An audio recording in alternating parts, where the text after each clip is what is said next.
The field is quiet now. The guns have stopped. The smoke is settling into the craters and the trenches and the shattered foundations of what used to be walls. Somewhere beneath the rubble, a Vox unit crackles with static, broadcasting to nobody. The banner is still standing, though the pole is splintered halfway up, and the fabric is so shredded by shrapnel that you can barely make out the insignia. And at the base of that banner, a body in cracked ceramite armor, one hand still wrapped around a weapon that ran out of ammunition hours ago. Behind that body, a door, still closed, still sealed, still holding. Everything that mattered is on the other side of that door, and the door held because someone refused to move. That is what a last stand looks like after it is over. Not the fury and the glory and the thunder of the fighting. The silence, the stillness, the wreckage left behind when someone decided that this particular piece of ground was worth more than their life. That this particular doorway, this particular wall, this particular bridge would not be crossed while they still had breath in their body. Across 10,000 years of darkness, across 1 million burning worlds and a galaxy split in half by the madness of the warp, the Imperium of Man has been kept alive by moments exactly like this one. Not by the grand offensives, or the fleets in orbit, or the legions marching across the plains, by the people who stopped retreating. By the soldiers who looked at the math that said they were already dead and decided the math was wrong. The Imperium is a crumbling fortress being attacked from every possible direction. Orcs in the billions, tyrannid hive fleets that blot out the stars, the ancient and unknowable Necrons rising from their tombs, the capricious and deadly Eldar fighting their own wars. And behind all of it, lurking in the dimension of nightmares called the Warp, the Chaos Gods, and their endless legions of daemons and traitors. The Imperium's people know the odds are bad. They know the darkness is winning. And still they fight. Because in this universe, how you die matters just as much as how you live. And sometimes, just sometimes, the people who refuse to give up end up changing everything. So today, we are counting down 10 of the greatest, most heartbreaking, most incredible last stands in all of Warhammer 40k. These are stories of space marines and common soldiers, of ancient war machines and lone humans who looked at the worst the galaxy had to offer and said, "You will not pass." Some of these stories end in victory, snatched from the jaws of defeat. Others end in death and sacrifice that echo through the millennia. But every single one of them shows why this setting has captured the imagination of millions of fans around the world. Because at its core, Warhammer 40,000 is not really about the darkness. It is about the people who stand against it. Let us begin. Number 1. The Iron Snakes at Ithaca, a single marine against the dark. This one starts small. And honestly, that is what makes it so special, because in a galaxy of apocalyptic battles and world-ending catastrophes, sometimes the most powerful story is about one warrior, one bridge, and one village full of people who would have died without him. The Iron Snakes are a Space Marine chapter descended from the Ultramarines during the Second Founding, one of the oldest and most respected chapters in the Imperium.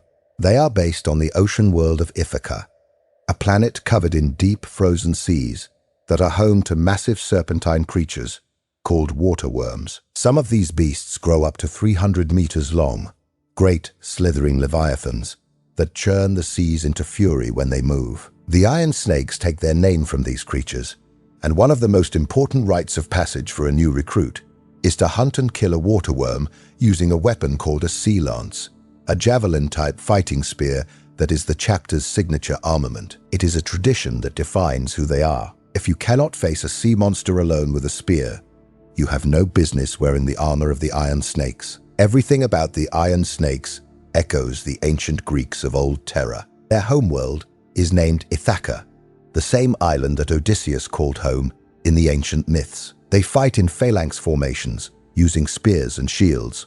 Their squads carry names from an age lost to memory, names like Damocles and Scipio and Parthus. They value personal honor and individual capability just as much as teamwork.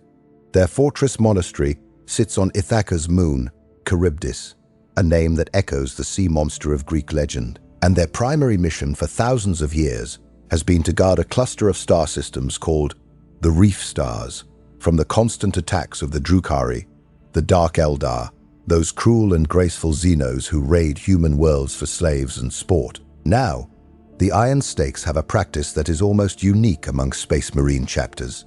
They sometimes send a single battle brother to handle a problem. This is not carelessness or arrogance, it is a deliberate tradition. The chapter believes that any warrior worth his power armor should be capable of operating alone when the situation demands it. Deploying a single Marine to a threatened world serves a dual purpose. It answers the call for help, and it tests the warrior. If one Iron Snake cannot handle a minor threat, then the chapter needs to know that before they deploy him against a major one. That is exactly what happens in the story told in the novel Brothers of the Snake by Dan Abnett.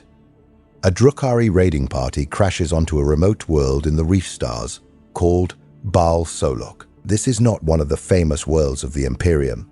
It is a backwater, a small planet with a primitive population that has very little contact with the wider galaxy. But the people of Baal Solok have something precious. They have an ancient summoning device, a piece of technology given to them by the Iron Snakes long ago, built into the protocols of their society. When danger comes, a designated clerk activates the device according to the old ritual, sending a signal to the Iron Snake's fortress monastery on distant Charybdis. It is a tradition that some worlds in the Reef Stars treat as myth, unsure if anyone will actually answer. A clerk named Antony activates the device. He follows the ancient protocol to the letter, not really knowing if it will work, not really believing that anyone will come. She has just watched the Drukhari tear through her community. These are aliens who can move faster than the eye can track, who carry weapons that fire razor-edged crystal shards, who take pleasure in causing pain on a level that would make a normal human mind shatter. Antony has every reason to believe that her world is doomed. A month later, a single Space Marine arrives. His name is Priad, a battle brother of Damocles' squad. He comes alone, in a single drop pod, armed with his bolter, his combat blade, and his sea lance. Antony is devastated when she sees him. She expected an army. She expected dozens of these legendary warriors. She got one man, just one. But Priad is an Iron Snake, and one Iron Snake is not nothing. He moves through the countryside hunting the Drukhari with methodical precision. The Dark Eldar are some of the deadliest individual combatants in the galaxy. They are faster than Space Marines. They are more agile. Their weapons can bypass power armor. In small numbers fighting on their terms, they can and have killed Astartes before. But Priad does not fight on their terms. He is a student of his chapter's traditions, and the Iron Snakes have been fighting Dark Eldar for thousands of years. He knows their patterns. He knows their weaknesses. And he knows that the key to fighting an enemy that is faster than you is to choose the ground. Priad uses the terrain. He sets up at choke points, bridges, narrow passes, places where the Drukhari cannot use their speed to flank him. His ceramite armor shrugs off the crystal shards that would have sliced through a normal human. His bolter, firing mass reactive rounds that detonate inside the target, makes short work of the lightly armored Dark Eldar when they are forced to come at him head-on. He is not just fighting, he is hunting, tracking the Drukhari across the landscape, predicting where they will strike next, cutting them off and killing them, one group at a time. Antony, the civilian clerk who summoned him, ends up following Priad on his mission. She is terrified. She is completely out of her depth, but she also cannot bring herself to abandon the warrior who came to save her people. And in a moment, that speaks volumes about the courage of ordinary humans in the 41st millennium. Antony kills 2 Drukhari herself during the fighting. This makes her one of the only baseline humans in the Reef Stars to have ever killed a Dark Eldar in recorded history. It is a tiny victory in the grand scheme of things, but it matters. The final defense comes down to a desperate fight at a narrow crossing point. The remaining Drukhari, realizing that this lone warrior has been systematically destroying their raiding party, try to overwhelm Priad through sheer aggression. They come at him in a coordinated rush, blades flashing, weapons firing, trying to get around his guard and exploit the gaps in his defense. Priad holds the position with his bolter, his blade, and the sheer physical power that every Space Marine is built to deliver. When his ammunition runs low, he fights with his spear. When the spear breaks, he fights with his fists. He is a wall of ceramite and fury standing between the Dark Eldar and the people of Baal Solok. When it is over, every Drukhari on the planet is dead. Priad kills the last of them, including their leader, in a fight that leaves him battered, but standing. The village survives. The people who would have been dragged screaming into the dark dimension of Kamorag to be tortured for eternity are alive because one warrior answered a call for help. When Antony later asks why more Marines were not sent, Priad gives her a simple answer. One warrior usually suffices. That is the beauty of this story. In a galaxy where wars are fought with millions of soldiers and planet-killing weapons, one Marine and one bridge made all the difference. It is the smallest possible last stand in scale, but it carries the weight of everything the Iron Snakes believe in. One warrior can be enough if that warrior has the skill, the will, and the ground to fight on. Priad did not need an army. He needed a choke point and his training, and he saved an entire community. This story also shows something important about the relationship between Space Marines and the ordinary humans they protect. The Iron Snakes do not look down on the people of the Reef Stars. They have sworn to protect them. That oath has been kept for thousands of years, across dozens of worlds, one deployment at a time. Sometimes it is a full squad, sometimes it is a single brother. But the oath is always kept, and that is why the people of the Reef Stars keep faith with the ancient summoning devices, even when they are not sure if anyone is listening. Because the Iron Snakes always come. Number 2. The Tanith First and Only at Hinza House. Holding the impossible fortress, Colonel Commissar Ibram Gaunt and his regiment, the Tanith First and Only, are some of the most beloved characters in all of Warhammer 40,000 fiction. Created by author Dan Abnett for the long-running Gaunt's Ghosts novel series, the Tanith are light infantry specialists, the best scouts and stealth operators in the Imperial Guard. They are drawn from a forest world called Tanith, a planet covered in dense, shifting woodlands, where the trees themselves seem to move, and the people learn to become shadows just to survive their daily lives. The Tanith soldiers wear camo cloaks that seem to bend light around them, a technology derived from the unique properties of their homeworld's flora. They can move through hostile terrain without making a sound. They can infiltrate enemy positions that would stop a regular regiment cold. They are ghosts in every sense of the word, and they are ghosts in another, darker sense as well. Tanith was destroyed by chaos during the Sabbat Worlds Crusade. The planet was invaded and burned before the regiment could complete its founding, and only the first batch of recruits, along with Gaunt himself, escaped aboard the transport ships. The Tanith First and Only is all that remains of an entire civilization. Their world is gone. Their families are dead. Their forests burn only in memory. Every man and woman in the regiment carries that loss with them into every battle. They fight not just for the Emperor, but for the memory of everything they lost. In the Gaunt's Ghosts series, the regiment finds itself defending a fortress called Hinza House during the ongoing Sabbat Worlds Crusade. This is a massive Imperial military campaign to reclaim an entire sector of space from the forces of chaos, involving billions of soldiers across hundreds of worlds. The fortress is ancient, poorly maintained, and was never designed to withstand the kind of assault that is about to hit it. Its walls are cracked, its defense systems are unreliable, large sections of the interior are barely habitable. But Hinza House sits in a strategically critical location, and if it falls, the entire offensive in that theater of the crusade collapses. Entire armies would be cut off, supply lines would be severed, worlds that have been liberated at enormous cost would be thrown back into the hands of the archenemy. Gaunt and his ghosts are assigned to hold this position with what amounts to the dregs of the Imperial Guard's logistics. They have limited ammunition. The fortress's own supplies have not been replenished in weeks. There are no reinforcements on the way, at least none that will arrive in time to matter. The fortress itself is a tactical nightmare, with too many approaches to cover, too many blind spots, and walls that could be breached by a sustained bombardment in several key locations. And the enemy is coming. Chaos forces including traitor guard regiments who have sold their souls to the dark powers, are throwing everything they have at Helsreach because they know exactly how important it is. What makes the defense of Helsreach so compelling is that it is fought entirely by mortal soldiers. There are no space marines coming to save the day. There are no titans walking across the horizon. There is no divine intervention from a living saint. It is just Gaunt, his ghosts, and whatever other Imperial Guard units are trapped in the fortress with them, facing a numerically superior enemy that has every reason to believe it can overwhelm the defenders. The Tanith use every trick in their considerable playbook to hold on. They set ambushes in the corridors using their stealth cloaks. They booby-trap the approaches with improvised explosives. They use their famous scouting skills to launch hit-and-run attacks on enemy positions that are trying to set up siege weapons, slipping through the lines like wraiths and then vanishing before the enemy can react. They fight in the rubble when sections of the wall collapse. They fight in the dark when the power systems fail.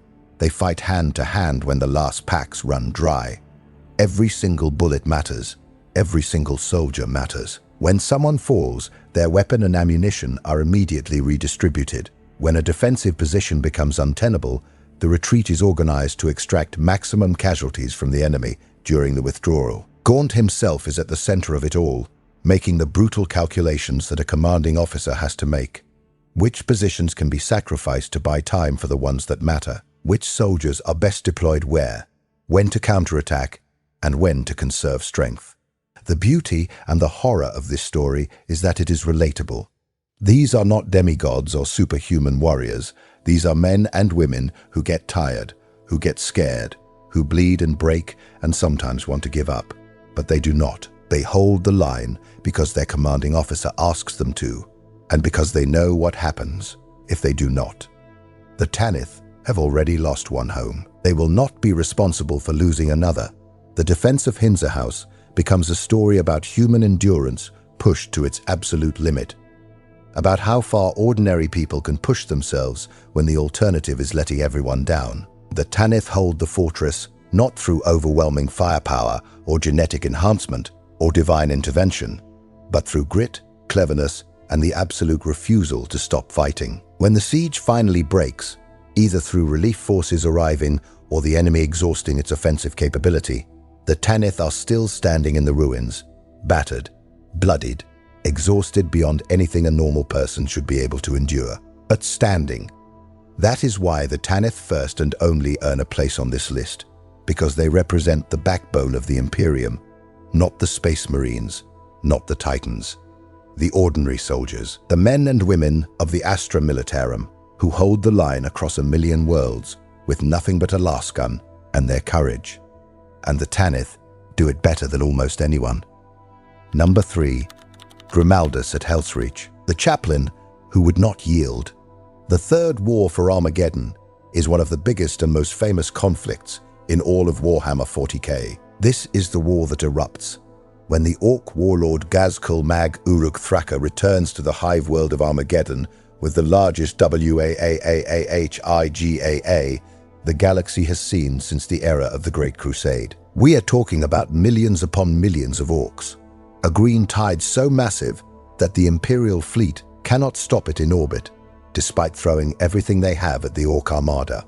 The invasion force makes planetfall in numbers that defy comprehension, and the Imperium throws every resource it can muster into the defense. Space Marines from multiple chapters, including the Black Templars, Blood Angels, and Salamanders. The Armageddon Steel Legion, one of the finest Imperial Guard formations in the galaxy.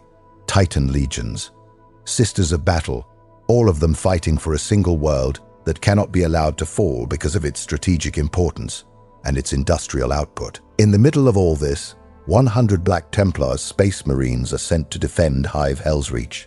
That is it, 100 Marines against a horde that numbers in the millions. The Black Templars are a chapter known for their zealous fury, their refusal to retreat, and their absolute devotion to the Emperor. They are the sons of Sigismund, the first Emperor's champion, and they carry his legacy of unbreakable defiance into every battle. Leading them is Reclusiarch Merrick Grimaldus, the chapter's senior chaplain, a man who has just recently been promoted to his position following the death of his mentor, Mordred. Grimaldus is an interesting character because he is not the invincible hero that Space Marines are often portrayed as. He is privately tormented by doubt. He wonders if he is worthy of the position he has been given. He struggles with the responsibility of leading men into a battle that he knows many of them will not survive. He looks at the Steel Legion troopers and the Hive militia and the civilian population of Helsreach and feels the weight of their lives on his shoulders. But here is the thing about Grimaldus. His doubts are entirely internal. What the world sees is a warrior in black armor with a skull-shaped helmet and a voice like a thunderclap who gives speeches that could make a dead man pick up his weapon and fight. Before the first wave of orcs hits the Hive walls, Grimaldus addresses the entire garrison in a speech that is broadcast across the city. He does not sugarcoat the situation. He tells them, the orcs are coming. He tells them the fight will be terrible. And then he tells them that this is their moment, and that they will make the enemy remember the name Helsreach for all eternity. The defense of Helsreach is supported by several other forces that deserve mention. The Armageddon Steel Legion's 101st Regiment, under Colonel Sarin, provides the bulk of the infantry defense. 19 Titans of the Legio Invigilata, including the mighty Princeps Majoris Zaha Mancion, bring their god engines to bear against the orc war machines. 97 Sisters of Battle from the Order of the Argent Shroud add their faith and their bolters to the defense. But the numbers are staggering. The orcs come by land in enormous columns that darken the horizon with dust and exhaust fumes. They come by sea, rising from the frozen southern wastes called the Deadlands in gigantic submersibles built by the orc engineer Archimedes. And they keep coming, day after day, week after week, month after month, in an unending green tide that seems to have no bottom. The battle grinds on for nearly 2 months at the Temple of the Emperor Ascendant alone, and that is just one of many battlefields across the Hive. The outer walls fall. The docks fall. Entire districts of the Hive city are overrun by screaming greenskins. Titans are brought down in grinding firefights against orc gargants. Steel Legion regiments are whittled away to nothing. Sisters of Battle sell their lives holding positions that buy the rest of the defense precious hours. And through all of it, Grimaldus fights. He loses Marines every day. Brothers he has known for decades die beside him. The 100 Templars he arrived with shrink and shrink until the original 100 is a memory. But the Black Templars do not retreat. That is not in their blood. The sons of Sigismund do not give ground willingly. They were built for this, born for this. Every Black Templar is on an eternal crusade, and if that crusade ends in death, then death is simply the final victory. The last stand comes at the Temple of the Emperor Ascendant. This is a massive basilica, a vast structure of stone and faith that has stood on Armageddon since the earliest days of human colonization. It is the oldest building in Hive Helsreach. It is a symbol, it is sacred ground. And Grimaldus decides that this is where the line gets drawn. Not because it is strategically important, not because holding it will win the war, but because some things are worth dying for simply because of what they represent. Imperial Guard units and the Hive militia flee as the orcs close in on the temple in overwhelming numbers. Nobody blames them. They have fought for months. They have given everything, but the Black Templars stay. They barricade the doors with rubble and broken masonry. They fortify the aisles with makeshift barricades.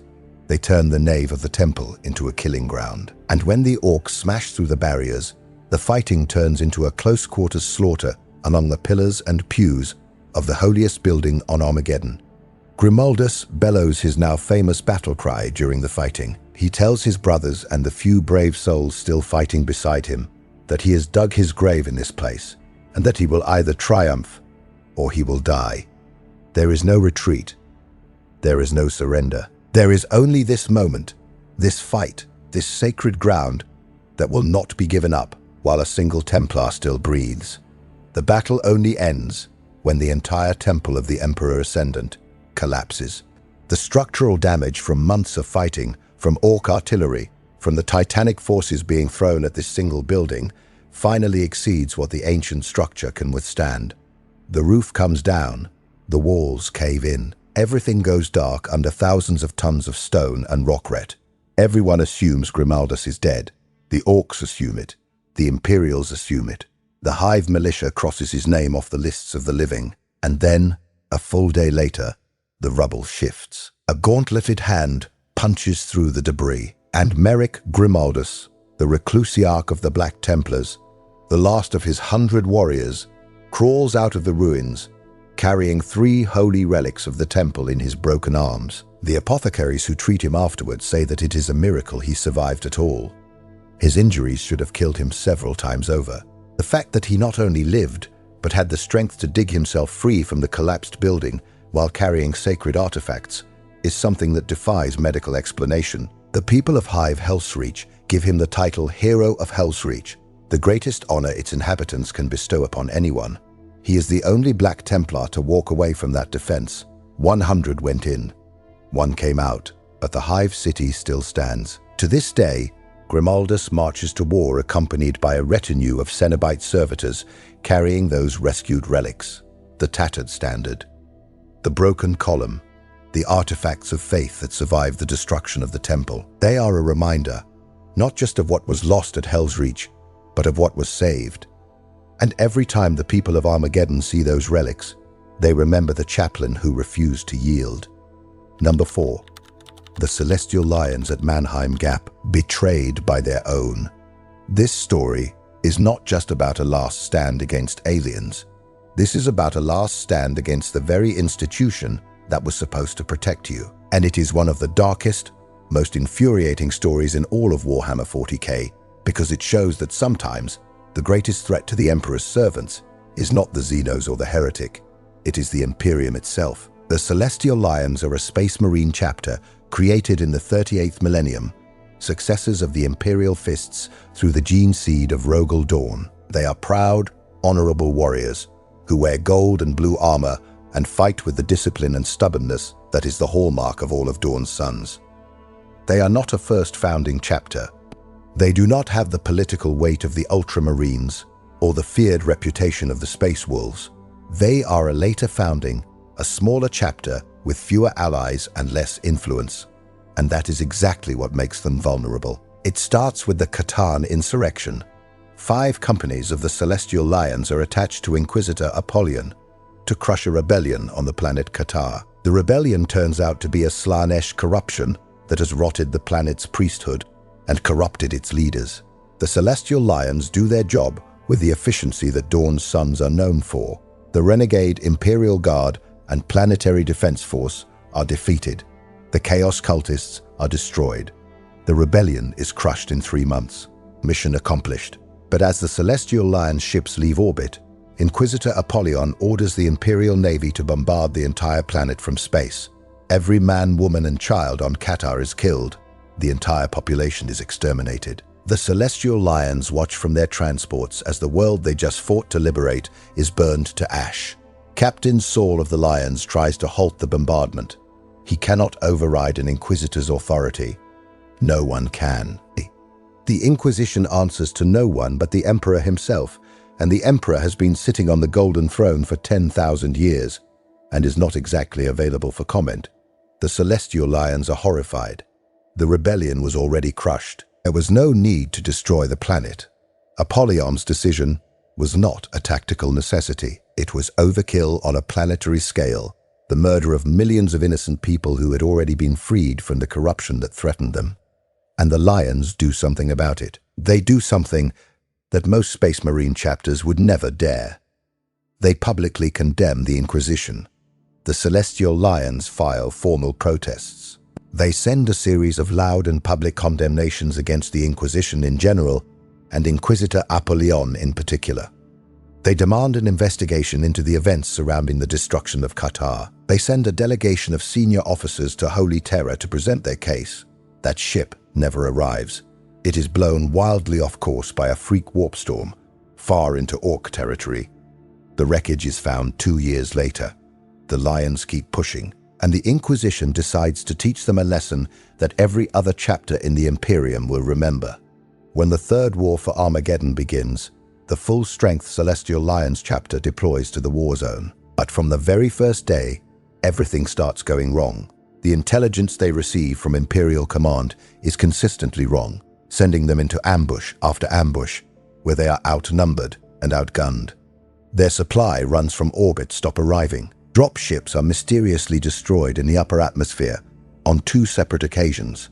On another occasion, the planet's own war guns malfunction and destroy an incoming shipment, blowing 7 loaded Thunderhawk gunships out of the sky. 7 Thunderhawks. That is not a malfunction. That is an execution. Some of the higher-ranking officers begin to suspect the truth. The intelligence failures are too consistent. The supply disruptions are too well-timed. The accidents are too precise. Someone is feeding their battle plans to the enemy. Someone is deliberately sabotaging their logistics. Someone wants the Celestial Lions dead. And that someone has the resources and the reach of the Imperial Inquisition. In just a few weeks, half the chapter is dead. Names are added to the rolls of honor every dawn, and the survivors fight on because they are sons of dawn, and sons of dawn do not quit. And then comes the Mannheim Gap. 4 entire companies of the Celestial Lions advance on the position of Orc warlord Thogfang, believing based on the intelligence they have been given that his gargants are still under construction and not yet operational. The plan is a surprise attack, hitting the Orcs before their war engines can be activated. It should be a devastating blow. It should break the Orc presence in the sector. It is a trap. The gargants are not under construction. They are fully operational. They are waiting, and they are targeting the exact ridge where the Celestial Lions have been ordered to launch their assault. The intelligence was a lie. The battle plan was designed to put the Lions in the worst possible position. The Orcs knew they were coming. They knew where they were coming from. And they were ready. The Celestial Lions fight with everything they have. They are sons of dawn, and even betrayed, even ambushed, even outgunned. They fight like the warriors they were born to be. For a brief, desperate moment, it looks like they might actually win through sheer fury and skill. And then hundreds of buried tunnels open behind the Lions' position. Thousands of Orcs pour out of the ground, hitting the Space Marines from the rear. The last remaining captain, Helsreach, is eaten alive by warlord Thogfang. The base camp is overrun. The battle lasts 3 hours, and when it is over, the Celestial Lions number fewer than 95 Marines. An entire chapter, nearly 1,000 warriors at full strength, reduced to less than 100. The survivors know the truth now. The message from Death Speaker Julkara to Grimaldus of the Black Templars says it plainly. They lied to us about the Mannheim Gap. They sent us there to die. You know of whom I speak. We cannot outrun the echoes of Qatar. We pay the price now for our virtue in the past. The Celestial Lions will never leave this world.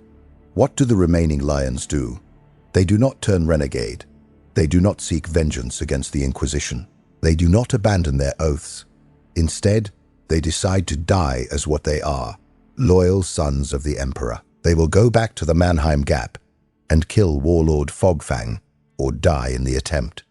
They contact Chaplain Grimaldus of the Black Templars and ask him to perform last rites on their chapter. But Grimaldus, who has just crawled out of the rubble of the Temple of the Emperor Ascendant, who has just lost every single one of his 100 Black Templars, who knows something about impossible last stands, refuses. He will not preside over a funeral that has not happened yet.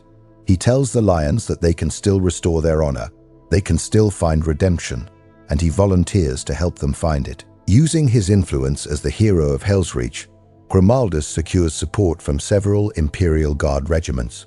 The remnants of the Celestial Lions, fewer than 100 Space Marines, assault Thogfang's stronghold one last time. The battle is savage beyond description. Most of the remaining Lions die in the attack, but Pride leader Ekain Dubaku, fighting alongside Grimaldus himself, reaches the Orc warlord and kills him. The mission is complete. The chapter's honor is restored. Dubaku is named the new chapter master by High Marshal Helsreach of the Black Templars. Helsreach gifts him a suit of ancient Imperial Fist's power armor dating back to the era of the Great Crusade, a gesture of brotherhood from one son of dawn to another. The Black Templars send specialists to help the Lions rebuild. The chapter begins the long, painful process of clawing its way back from the edge of extinction. But the Inquisition is not finished. Years later, Ekain Dubaku is assassinated by a Calidus assassin sent by agents connected to the Inquisition. Even in victory, Even in the aftermath of unthinkable sacrifice, the hatred of petty men with too much power reaches out to claim one more life. The Celestial Lions at the Mannheim Gap is a last stand that hurts in a way that no orc invasion or chaos incursion ever could. Because the real enemy was not green-skinned, it wore the symbol of the Imperial Aquila and called itself a servant of the Emperor. And the fact that the Lions chose to die with honor rather than become what the Imperium's worst elements wanted them to be tells you everything you need to know about what kind of warriors they were. Number 5. Commissar Yarrick at Armageddon, the man who would not die. If there is one normal human being in all of Warhammer 40,000 who has earned the right to stand alongside the legends of the setting, it is Commissar Sebastian Yarrick. He is not a space marine. He does not have gene seed enhancements or power armor or a bolter that fires mass reactive shells. He is not a psyker channeling the power of the warp. He is not a perpetual who cannot die. He is an old man with a scarred face, a mechanical eye that can fire a laser beam, and an orc power claw, where his right hand used to be. And he held the line against the largest orc invasion in Imperial history through nothing more than tactical brilliance, physical toughness, and a willpower so fierce that even the orcs respect him for it. That last part is worth emphasizing. The orcs respect Yarrick. In a galaxy where the greenskins view humans as little more than prey, Yarrick has earned their admiration through decades of war. They call him a great warrior. They believe he can kill with a look. When news of his supposed death reached the orc tribes on Armageddon, they mourned him and went on a rampage of vengeance against those they held responsible. That is how much impact one human being has had on an entire alien species. Yarrick first made his name during the Second War for Armageddon, in the year 941 of the 41st millennium. He had learned the orc language in his youth by studying a captured greenskin raider, a rare accomplishment that gave him an understanding of the orc mind that few other Imperial officers possessed. When Gazko Mag Uruk Thraka launched his first massive wah against the hive world of Armageddon, the planet's governor, Hermann von Straub, was spectacularly incompetent. Von Straub has been described by Imperial historians as the greatest waste of flesh and bone born in the last 500 years, and his bungled defense allowed the orcs to overrun large portions of the planet. Yarrick had already sent a message to the wider Imperium calling for help, which von Straub punished by banishing the Commissar to Hades' Hive, well away from the seats of power. It turned out to be the worst decision von Straub ever made, because Hades' Hive is where the war was won. When the orcs reached the Hive, Yarrick was there waiting for them. He organized the defense with ferocious competence, turning the Hive's garrison into a fighting force that far exceeded what anyone expected from mere mortal soldiers. Under his command, the Cadian shock troopers and local militia fought like men possessed, repelling assault after assault. The orc advance ground to a halt at Hades' Hive. Gazkul himself was so frustrated by the resistance that he directed the bulk of his forces against the Hive, determined to crush this stubborn commissar who refused to know when he was beaten. During the fighting, Yarrick faced the massive orc warboss Ugelhard in single combat. This was not a fair fight by any definition of the term. Ugelhard was an enormous greenskin, armed with a power claw that could cut through tank armor. Yarrick was an elderly human with a chainsword. Ugelhard severed Yarrick's right arm with a single swipe of his power claw. The limb was gone. The blood loss alone should have killed a man of Yarrick's age in minutes. But Yarrick did not fall. Through nothing but willpower and fury, through something that goes beyond physical endurance into something that can only be described as the absolute refusal to accept death, Yarrick stayed on his feet. He decapitated Ugelhard with his chainsword. Then he ripped the power cloth off the dead orc's body and held it above his head for all to see. The orcs broke and fled in terror. The human defenders charged forward screaming with renewed fury. Only after the greenskins were completely routed did Yarrick allow himself the luxury of passing out. He survived. He had the power claw grafted to his arm as a permanent replacement. He had his lost eye replaced with a bionic called the Bale Eye that could fire a focused laser beam. The orcs already feared him, whispering that the old human could kill with a look. Yarrick leaned into that legend deliberately. He understood the orc psychology. He knew that in a species that values strength and ferocity above all else, being feared is the highest form of respect, and so he became the thing that the orcs told stories about around their fires. The human who would not die, Old Baal Eye. When the Blood Angels Space Marines arrived to break the siege and drive the orcs off Armageddon, Yarrick's defense of Hades' hive was recognized as the turning point of the entire war. He was declared the hero of Armageddon. But Yarrick was not finished. When Ghazghkull came back years later for the Third War for Armageddon, with an even bigger wah, Yarrick came out of retirement. He was old by then. He was held together by bionics and stubbornness and decades of accumulated hatred for the Greenskins, but he took command of the defense once again, and he matched Ghazghkull move for move in a personal war that had become almost a rivalry between two brilliant military minds. The thing about Yarrick that makes him legendary is the scale of what he accomplished with what he had. He is just a man. He has no special powers. He has no divine protection. He has experience, iron will, and the kind of tactical mind that can see 3 moves ahead in the chaos of a planetary war. And that was enough to hold a world. As of the most recent lore, Yarrick has been confirmed alive after years of uncertainty following a brutal confrontation with Ghazghkull on the world of Icaria, where the orc warlord crushed his body and left him for dead. But a Fenrisian priest spirited away the broken Commissar, and Old Baal Eye survived once again. He is coming back to Armageddon, and the orcs should be very, very worried. Number 6. Rylanor versus Fulgrim. 10,000 Years of Defiance. This is not a last stand in the traditional military sense. There are no walls being defended. There are no screaming hordes held at bay by gun lines and barricades. This is a last stand of the soul, a single broken warrior facing down a being of godlike power and choosing after 10,000 years of isolation and suffering to defy everything that being represents. It is one of the most emotionally devastating moments in the entire Horus heresy, and it earns its place on this list because it answers a question that lies at the heart of Warhammer 40k. Can loyalty survive anything? Rylanor was the Ancient of Rites for the Emperor's Children Legion during the Great Crusade, back when the Third Legion was still loyal to the Emperor, and their Primarch Fulgrim had not yet fallen to the seductions of the Chaos God Slaanesh. Rylanor was a hero.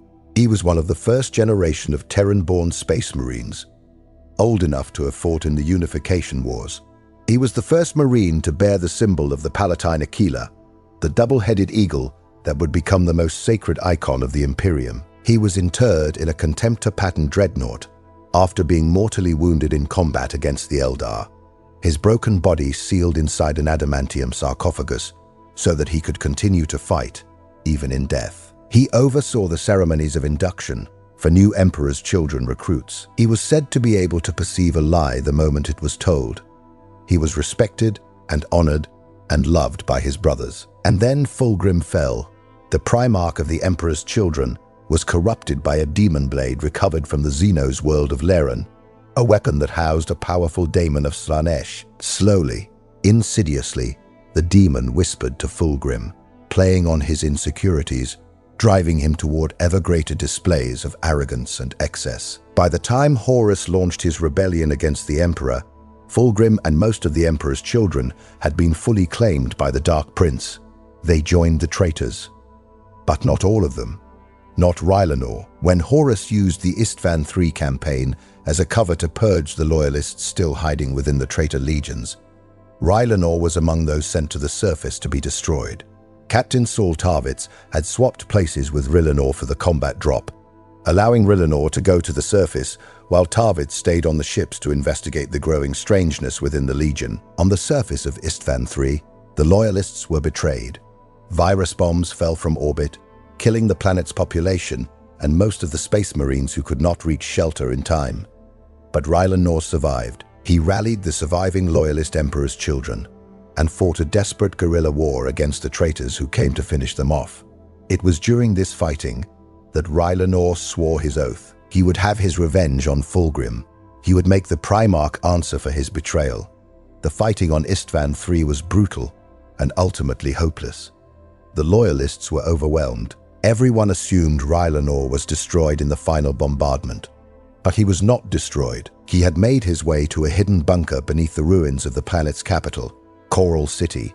He was pursued by Noise Marines, the twisted Slaanesh-worshipping remnants of his legion, and he killed them all. But his dreadnought was badly damaged in the fighting.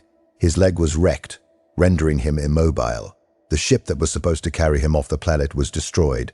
He was trapped, alone, on a dead world, for 10,000 years. Let that sink in.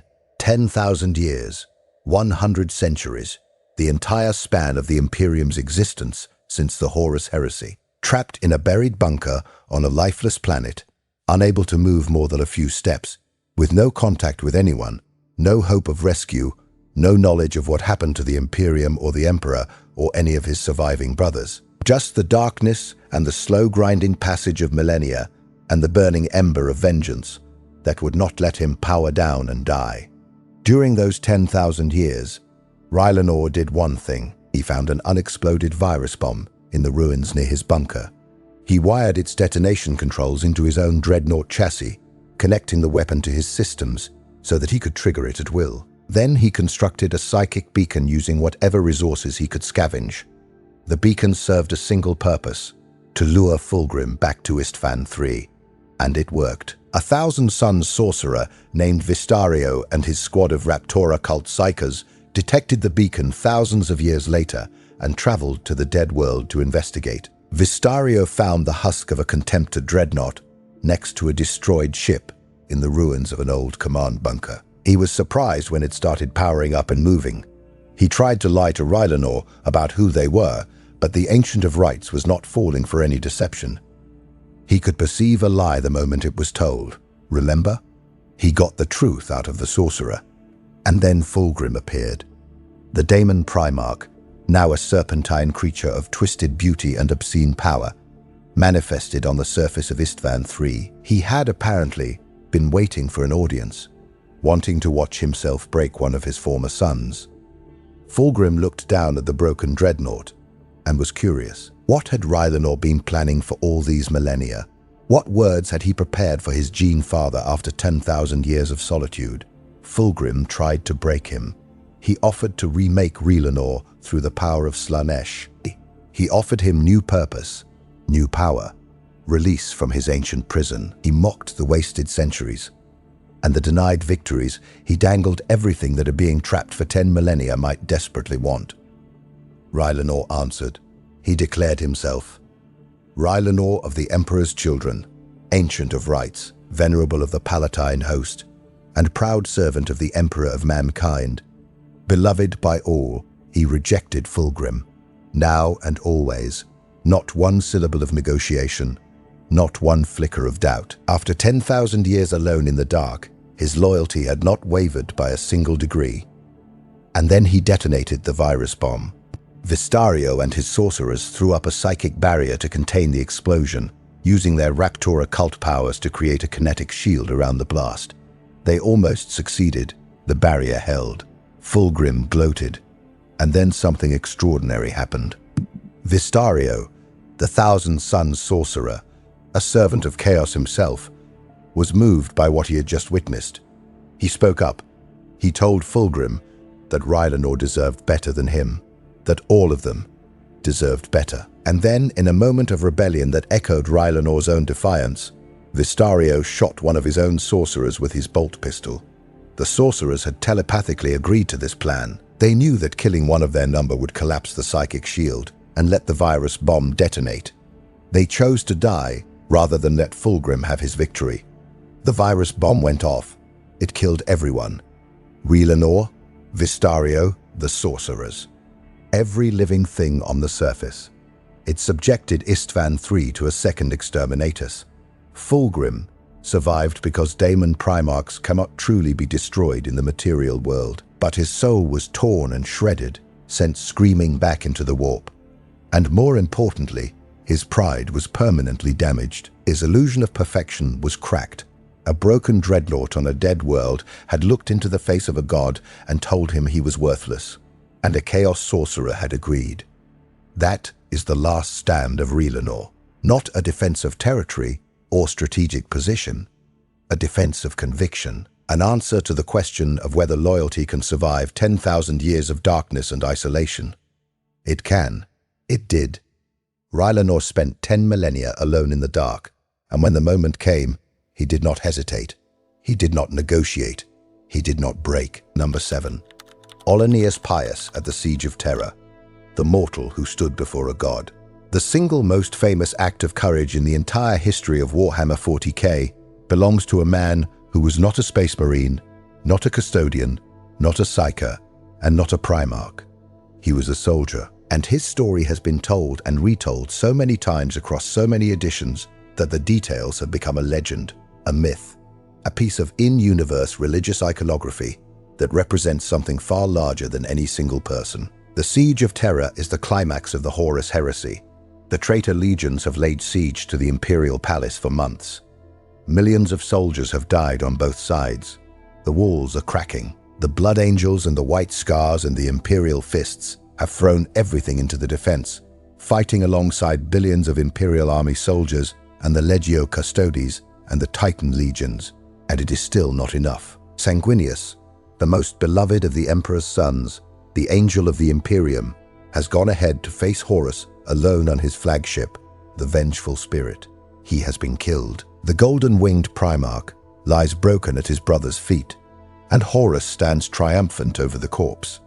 The Emperor knows that if he does not act, everything is lost. He teleports aboard the Vengeful Spirit with a retinue of custodian guard, Imperial Fists, and whatever soldiers are brave or desperate enough to accompany him. The ship has been transformed by chaos into a nightmare realm of living flesh and demonic corruption. They fight through horrors that would shatter a lesser mind. Many of the retinue die before they even reach the throne room. When the Emperor finally faces Horus, he finds a monster wearing his son's face. The War Master has been empowered by all 4 Chaos Gods simultaneously, bloated with dark energy that makes him one of the most powerful beings in the galaxy. The Emperor fights him, but he holds back. Some part of him, even now, hopes that Horus can be redeemed. This hesitation nearly kills him. Horus wounds the Emperor terribly, tearing through his golden armor and breaking his immortal body with blows that could crack a planet. And then, in the most critical moment in human history, a mortal steps forward.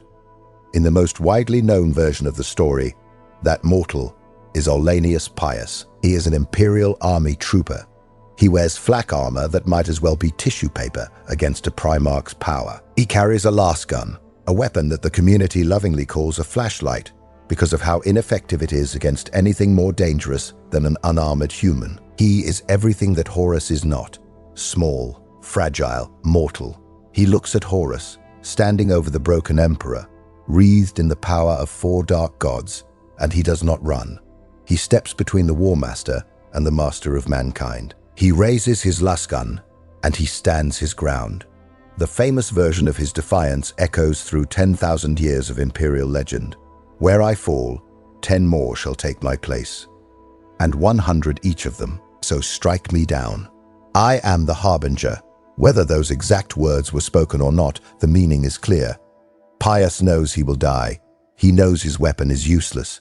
He knows that nothing he can do will physically harm the creature standing before him, but he stands anyway, because some things are more important than survival. Horus destroys him instantly. He is flayed alive with a casual psychic blast, killed so effortlessly that it takes only a heartbeat, but that heartbeat changes everything. Because in that act of wanton cruelty against a helpless human being, the Emperor finally sees the truth. There is no Horus anymore. There is no son to save. There is only a puppet of the Chaos Gods wearing the skin of the man the Emperor once loved. And the Emperor stops holding back. The Emperor's full psychic might, the power of the most potent psyker in human history, is unleashed against Horus in a single devastating strike that obliterates the War Master utterly, not just killing him, destroying his soul so completely that even the Chaos Gods cannot resurrect him. The heresy is over, but the Emperor is mortally wounded, broken beyond any healing, and must be interred on the Golden Throne for the next 10,000 years. Now, the lore has evolved over the decades.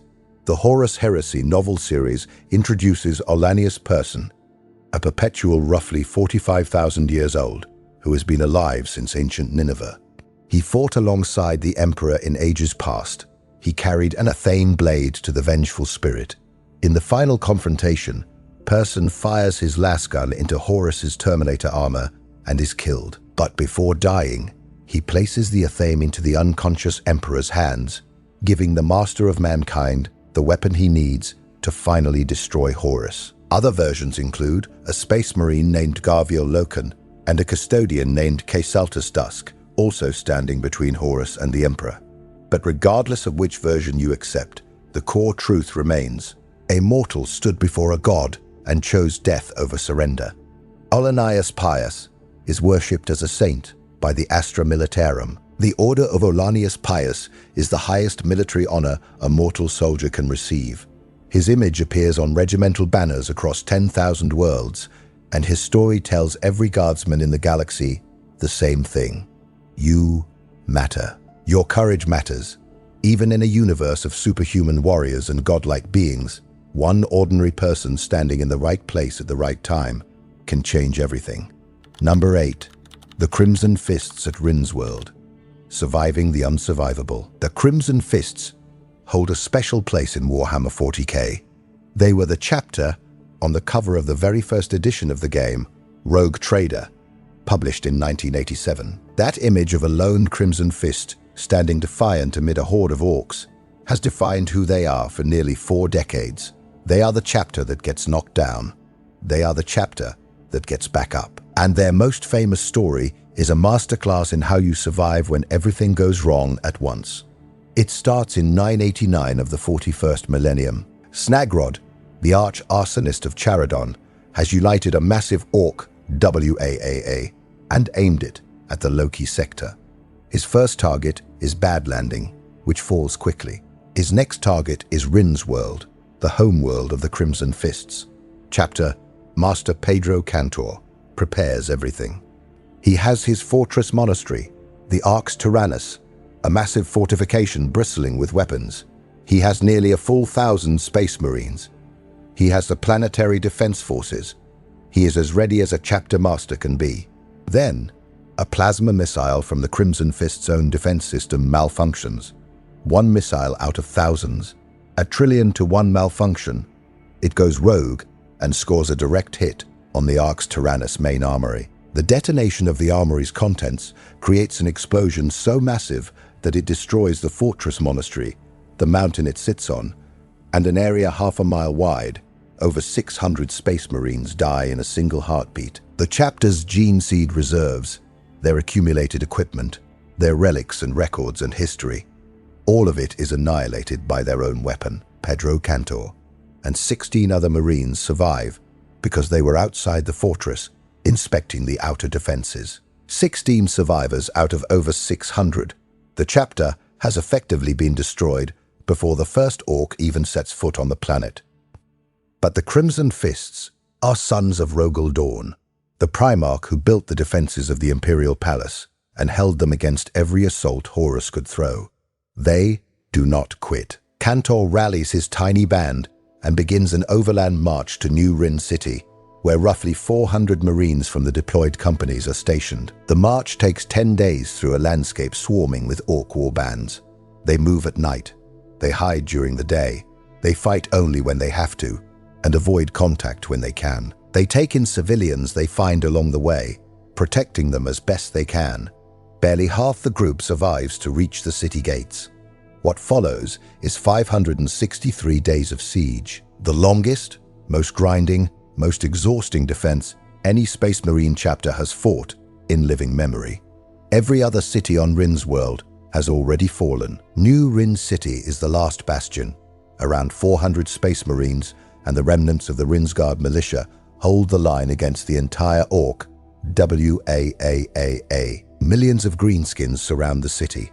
The Crimson Fists fight like insurgents on their own homeworld. They raid orc positions at night. They set ambushes in the industrial districts outside the walls. They contest every inch of ground with the stubbornness that is the hallmark of Dawn's legacy. Captain Alessio Cortez, possibly the toughest space marine who has ever lived, fights with a ferocity that borders on insanity. Pedro Cantor commands with the calm precision of a man who has accepted that he may be the last chapter master the Crimson Fists will ever have, and is determined to make every remaining day count. When Imperial reinforcements finally arrive after 18 months, including 6 Space Marine chapters and Lord Admiral Galter's relief fleet, they find the Crimson Fists still fighting, still holding their city, still alive. The reinforcements arrive just in time because the Orcs have built gargant war machines that not even the Crimson Fists' heroism could have stopped. The chapter survives, but 60% of the remaining battle brothers are dead. The Crimson Fists are reduced to fewer than 100 Marines. They have lost their fortress, their gene seed, their home. It takes them decades to rebuild, and even the arrival of Primaris reinforcements during Guilliman's Indomitus Crusade only partially restores their strength, but they endure. That is the legacy of the Crimson Fists. You can take everything from them, and they will still be standing when the dust settles. Number 9. The Excoriators at Certus Minor, praying for a miracle. The Colorcourse Blood Crusade is one of the most terrifying chaos forces in Imperial records. It is a massive warhost dedicated to Khorne, the Blood God, a rolling wave of World-Eaters Chaos Space Marines, Khornate bloodletters, thousands of blood-crazed cultists, and a daemon prince known only as the Pilgrim, the right claw of Khorne, who leads the entire crusade with fanatical conviction. The Colorcast follows the path of an ancient blood-red comet called the Keeler Comet as it emerges from the Eye of Terror, and on every world the comet passes, the Blood Crusade descends and kills everything. Men, women, children, animals, every living thing. No exceptions, no survivors. Their goal is to ride the comet's path all the way to Holy Terror and drown the Golden Throne in blood. Standing in their path is the tiny cemetery world of Certus Minor. It is a quiet planet where the faithful of the Imperium inter their dead. Its main claim to significance is the remains of a revered ecclesiarchy figure named Umberto II, whose shrine draws pilgrims from across the sector. It is barely a footnote on a galactic map, but the Keeler Comet's path brings it directly over Certus Minor, and when a blood throne of skulls is discovered beneath a drained lake on the planet's surface, the beacon calls the Holocaust down. This tiny world of graveyards and monks is about to become the front line against an army of blood-mad killers that has destroyed every world it has touched. The only Imperial force available to defend Certus Minor is the 5th Company of the Excoriators Space Marine chapter, led by the disgraced Corpus Captain Zachariah Kirsch. The Excoriators are a second founding successor of the Imperial Fists, created alongside the Black Templars and the Crimson Fists from the remains of Rogel Dawn's Legion. Their founding motto comes from the Siege of Terra itself, when Dawn placed their predecessors on the walls of the Imperial Palace with one order: do not lose. That order echoes through 10,000 years of the chapter's history. But Kirsch is not in an enviable position. He commands less than half a company of Marines. The 5th Company had already taken casualties from an Alpha Legion ambush on a previous deployment, and the survivors are none too happy about Kirsch's promotion to command. He also has the Certusian Charlel Guard, a local militia that is ceremonial at best, barely trained for real combat. Against this tiny force comes the full might of a blood crusade that has wiped clean every planet in its path. The math is not complicated. The Excoriators cannot win. Kirsch knows this. He accepts it, and then he makes the hardest decision a commander can make. He orders the company's apothecary to take their gene seed and escape on their damaged strike cruiser, the Angelica Mortis, carrying the future of the 5th Company to a nearby forge world where it can be used to create the next generation of Excoriators. He is ensuring that even if every Marine on Certus Minor dies, the chapter will continue. Then he turns to face the coming storm. The defense of Certus Minor follows a harrowing progression. First come the psychic disturbances caused by the Keeler Comet's proximity. The civilian population begins succumbing to a gall fever, a madness of the mind caused by the warp energies radiating from the comet. Ordinary people are driven to random acts of murderous violence, turning neighbor against neighbor. Then come the warp spawns, creatures of the immaterium that pour through tears in reality ahead of the main chaos force. The Excoriators fight these nightmarish things in running battles through the planet's necropole, the vast graveyards that cover most of the world's surface. Then, the cultists arrive, thousands upon thousands of them, organized into dozens of different warbands with their own insignia and their own terrible devotion to Khorne. They swarm across the planet's surface like locusts, killing everything they find. And behind them come the World Eaters, led by the ancient champion, Umbrag, of the Brazen Flesh. Umbrag has fought in every Black Crusade. He has killed alongside Primarch Angron himself. He has served with Kharn the Betrayer.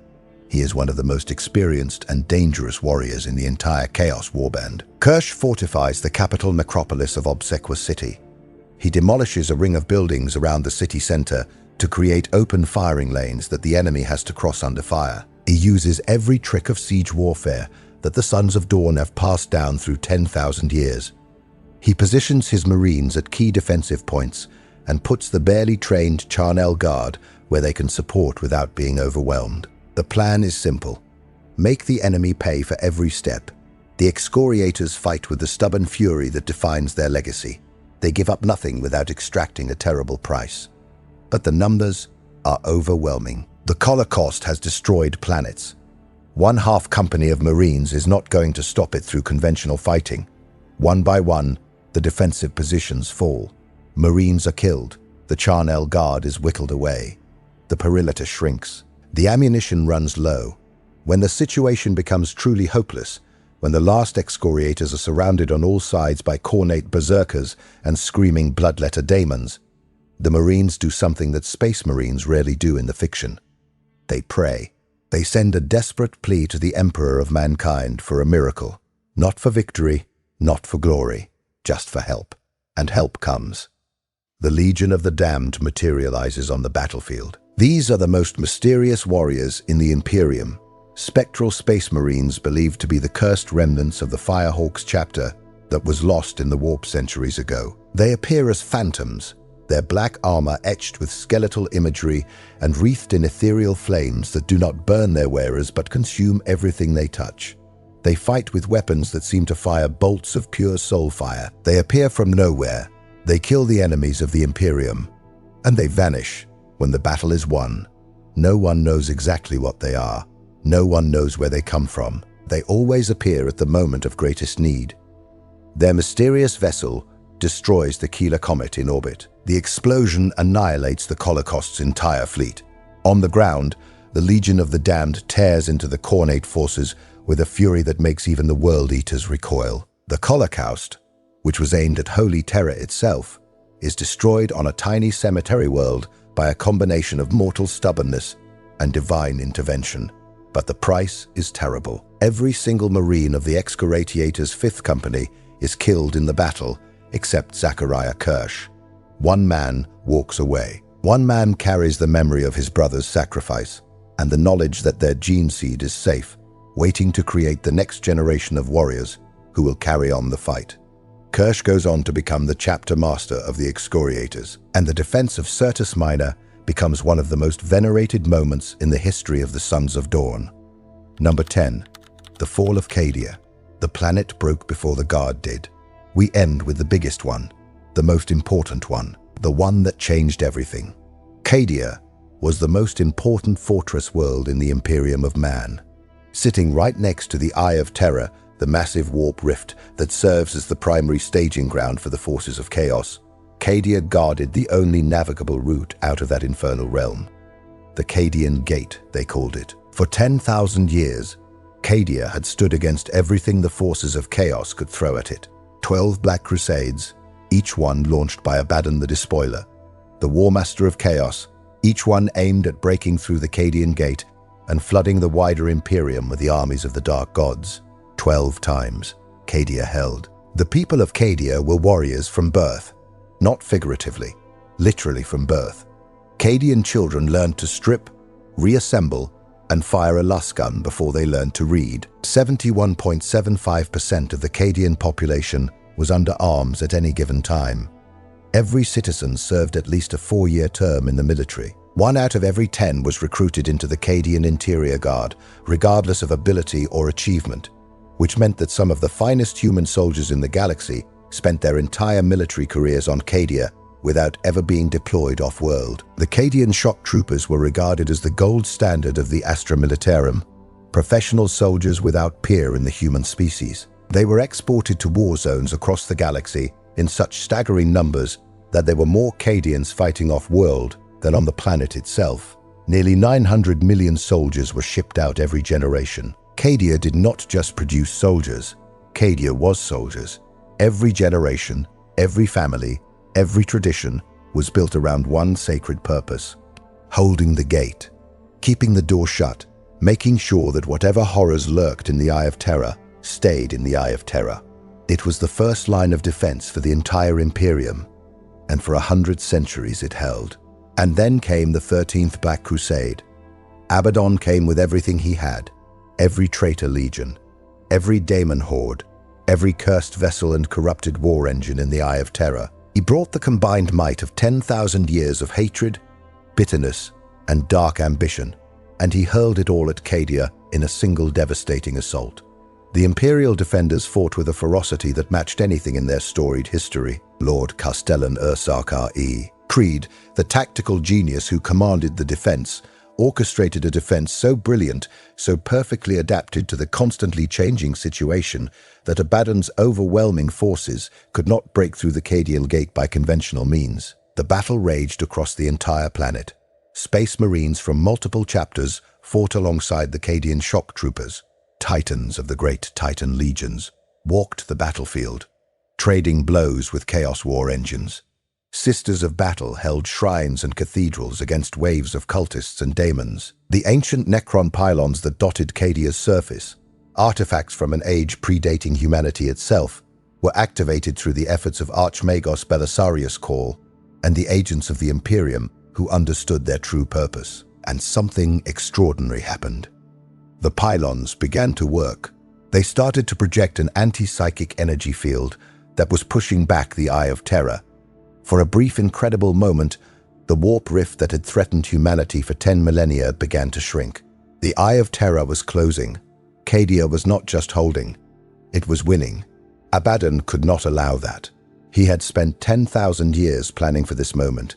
He had launched 12 previous Black Crusades, each one a stepping stone toward this final goal. If Cadia won, if the pylons succeeded in closing the eye, everything he had built would be destroyed. And so the War Master did something that no force in Imperial history had ever done. He took one of the Blackstone fortresses, a moon-sized space station of ancient and terrible power, originally built by an alien civilization long since vanished, fitted engines to the shattered remains, and crashed it directly into Cadia. The impact cracked the planet open. Not figuratively, the world itself split apart. Tectonic plates shifted, continents buckled, the sky burned. The pylons, those precious artifacts that had been holding back the warp for millennia, were destroyed in the cataclysm. The Eye of Terror began to expand instead of contract, and the foundations of the galaxy began to break. But the Cadian Guard did not stop fighting. As the ground split beneath their feet and the skies turned to fire and the world literally disintegrated around them, the soldiers of Cadia continued to fight. They held their positions on crumbling ground. They fired their lasguns into the darkness. They maintained discipline, even as reality itself was coming apart at the seams. Lord Castellan Creed stayed behind with his regiment, the Cadian 8th, to hold the line so that the remaining Imperial forces could evacuate to the massive Imperial Fist Star Fortress, the Phalanx, and a dozen other surviving ships in orbit. Creed bought them the time they needed. He paid for it with the lives of his soldiers, and, apparently, his own. And then, as the evacuation ships pulled away from the dying world, their sensors picked up something on the surface. Through the fire and the breaking ground and the encroaching darkness of the warp, they detected something that would become the most famous detail in all of Warhammer 40,000. Flashes of lasgun fire, the unmistakable signature of Imperial weapons being discharged. On the surface of a planet that was tearing itself apart, Cadian soldiers were still fighting, still shooting, still holding the line against the eternal night. The planet broke before the Guard did. That phrase has become the most famous saying in the entire setting. It is not just a slogan or a meme. It is a statement of absolute, verified fact. The physical world crumbled and shattered before the will of the men and women defending it gave way. Cadia was destroyed, consumed by the encroaching warp. But the Cadians were not broken. Not then. Not ever. Lord Castellan Creed's ultimate fate remains unknown in the wider galaxy. He was last seen being taken by the Necron overlord Trazeen the Infinite, preserved in the Xenos Lord's vast collection of historical curiosities for purposes that only Trazeen understands. Perhaps one day Creed will be released to serve the Imperium again. Stranger things have happened in the 41st millennium, but even without Creed, the spirit of Cadia lives on. Cadian shock troopers continue to fight across the galaxy. Their children are trained in the Cadian way, on new worlds. Their traditions survive. Their discipline endures. The fall of Cadia created the Great Rift, the galaxy-spanning warp storm that split the Imperium in half and plunged billions of worlds into darkness. But it also led to the return of Robout Guilliman, the resurrection of a Primarch, and the launch of the Indomitus Crusade. The sacrifice was not in vain. It bought time. It bought the Imperium a chance to fight back, and the Cadians would tell you, if you asked them, that buying time is exactly what they were trained to do. That is what they are for. That is what they have always been for. Standing in the path of the storm and holding long enough for someone else to find a way to win. And there they are, 10 of the greatest last stands in all of Warhammer 40k, from a single Marine holding a bridge on a forgotten world to an entire planet crumbling around its defenders. From loyalist dreadnoughts detonating virus bombs in the faces of demon primarchs, to ordinary humans stepping between gods and the fate of the species. From Space Marine chapters betrayed by their own Imperium fighting on anyway, to commissars held together by bionics and hatred, refusing to let the enemy claim victory. These stories are the beating heart of the setting. They are why people fall in love with this universe, despite how dark and hopeless it often seems. Because in the grim darkness of the far future, there is always someone willing to stand up. There is always someone willing to hold the line. There is always someone who looks at the end of everything and says, not today, not here, not while I still draw breath. That is what makes Warhammer 40,000 more than just a game about miniatures on a tabletop. It is a mythology of defiance, a celebration of the idea that courage matters, that sacrifice means something, and that the worst odds in the galaxy are no excuse for giving up. Whether you are a genetically engineered superhuman in power armor, a broken dreadnought waiting 10,000 years for your moment, a chaplain buried under a collapsed temple, or a regular guardsman with a flashlight and a prayer, your stand matters. Your refusal to surrender matters. And the galaxy remembers. So the next time someone tells you that the setting of Warhammer 40k is nothing but doom and gloom and there is no hope in the far future, remind them of these stories. Remind them of Grimaldus crawling from the rubble with 3 relics in his arms, of Rylanor waiting alone in the dark for 10,000 years, of Yarrick losing his arm and staying on his feet, of Olanius Pius stepping between a god and the emperor with nothing but a lasgun, of the Cadians still shooting as their world fell apart beneath them. The darkness is real. The enemies are overwhelming. The future is grim. But as long as there are people willing to stand and fight, the story is never over. It is never over, because in Warhammer 40k, the last stand is not the end. It is the beginning of the legend, and those legends burn brighter than any star in the galaxy.